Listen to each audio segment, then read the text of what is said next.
Gattaca is a 1997 dystopian sci-fi film starring Ethan Hawke, Uma Thurman, Alan Arkin and Jude Law. The film takes place in the not-so-distant future, a world where eugenics has been mainstreamed in society. People are judged and classified by the quality of their DNA, which determines whether they will be suitable candidates for employment opportunities. Though genetic discrimination is illegal, in practice it's commonplace. Before birth, parents can choose everything they want about their child, all of their physical characteristics, to ensure that they develop no genetic defects or disadvantages later in life. These genetically modified humans are known as valids, while those who are born naturally are known as invalids or children of God. They have limited employment opportunities, usually relegated to menial work like cleaning toilets, for example. Vincent Freeman, played by Ethan Hawke, is an invalid born by natural means. At birth, his genetic profile said that he would be predisposed to several genetic disorders and have a limited lifespan. But in truth, this test didn't actually prove anything. It was never a guarantee that he would face any serious illness. It was merely a prediction made based on genetic analysis. Vincent's parents had a second child, Anton Jr., who was conceived using genetic selection. Anton developed faster and was smarter and stronger than Vincent. Growing up, the two boys used to play a game of chicken where they would go out and see who could swim as far as possible in the sea. The first one to be scared and turn around was the loser. But one day, Vincent swam further than Anton, and when Anton started to get into difficulty, Vincent saved him. Not long after that, Vincent left home. So, long story short, Vincent dreams of one day going to the stars, but of course he can't get hired at the Gattaca Aerospace Corporation because he lacks the genetic credentials, but he does get a job there as a janitor. Eventually, Vincent meets a valid by the name of Jerome Eugene Morrow, who has excellent genetics and was a silver medalist for swimming. Jerome was crippled in a car accident, and he can no longer benefit from his superior genetics, and so he agrees to enable Vincent to become what is known as a borrowed ladder. Vincent adopts Jerome's identity, even altering his appearance to try to make himself look more like him. Jerome provides him with hair, skin, blood, and even urine samples that he can use to pass genetic screening tests and eventually get employed at the organization. Vincent rises through the ranks at the Gattaca Aerospace Corporation, and he is soon due to fly to Titan, Saturn's largest moon. But a week before the flight, there's a murder. The Gattaca administrator is found dead in his office, and Vincent's eyelash is discovered near the crime scene. Vincent now has to try to stay one step ahead of the investigators, and all the while he has begun a romantic relationship with a work colleague, Irene Cassini, who is a valid, but she has a heart condition, so deep space travel is out of the question for her. Jude Law really steals the show in this film as the real Jerome Morrow. He's fallen into alcoholism and become jaded and cynical, but there's enormous depth to his character. The truth is eventually revealed that in fact he threw himself in front of a car deliberately after he finished second in a swimming competition. I suppose you could argue that the valids are essentially cursed by the weight of expectation that comes with their perceived genetic perfection. They also just expect to have success practically handed to them by a kind of predetermined sense of entitlement that society's reverence for their genetics bestows upon them. In truth, by simply believing that they are entitled to success by mere DNA birthright, the valids lack what an invalid like Vincent possesses in spades: the human drive to adapt and overcome adversity, obstacles, and personal weaknesses. Qualifying a person purely based on their DNA fails to take into account something that goes beyond the physical body, their soul. Something within Vincent at a spiritual level drives him to succeed in a way that valids are unable to.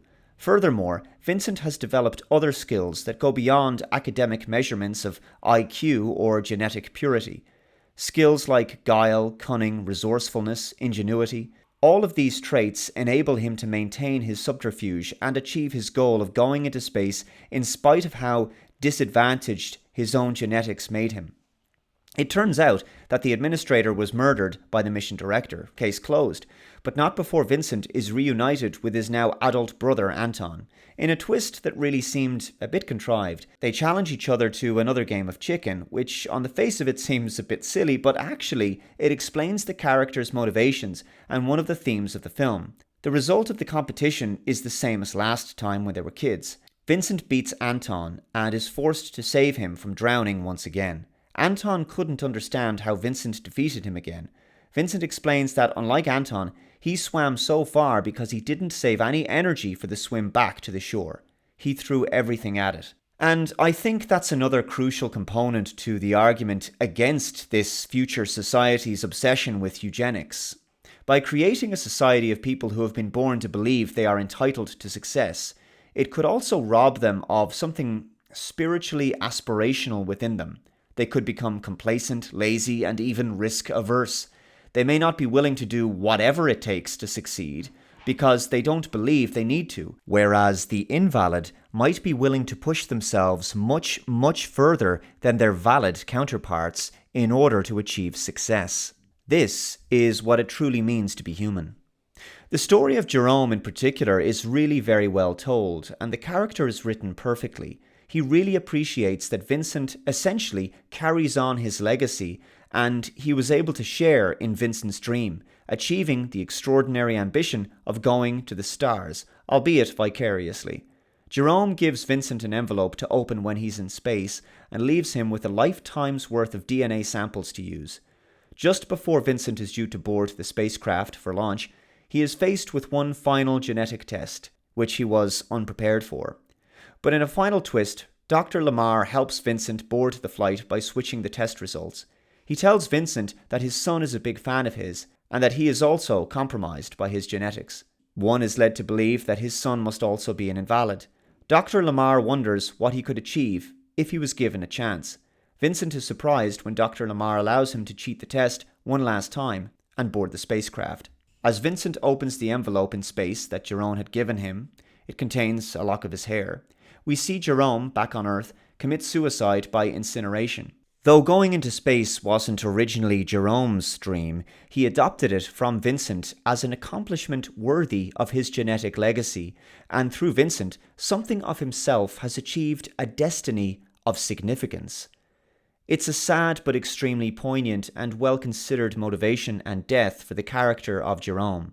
While Vincent flies off into space, he concludes by saying, "For someone who was never meant for this world, I must confess, I'm suddenly having a hard time leaving it. Of course they say every atom in our bodies was once a part of a star. Maybe I'm not leaving, maybe I'm going home." Some of the themes of Gattaca have come into political relevance recently, given the real-world situation of the last year and a half. DNA alteration, mandatory testing, and medical discrimination are now disturbing realities in 2021. Gattaca explores the ideas of determinism and breaking humanity down to the sum of its parts and somehow applying an arbitrary value to certain genetic characteristics. The world presented in this film may be bleak, hollow, cold, and lacking in empathy and humanity, but the central characters of Vincent, Jerome, and Irene have profoundly human story arcs. No matter how oppressive, discriminatory, or inhibiting a society may become to the individual, the fundamental adaptive nature of the human being ultimately finds a means to overcome and an outlet for the human soul to flourish. Gattaca wasn't a box office success, but it has become something of a cult classic over the years. And I really like the 1950s retro visual design aesthetic with a hint of film noir. It's not a visual effects bonanza, and it doesn't need to be. The focus is on the quality of the storytelling and the writing, and the relatively modest budget is more than sufficient to achieve the vision of the film. I would put Gattaca in a list of dystopian films to watch, along with the likes of Equilibrium, Demolition Man, The Hunger Games, and Minority Report, all of which I've previously reviewed on this channel.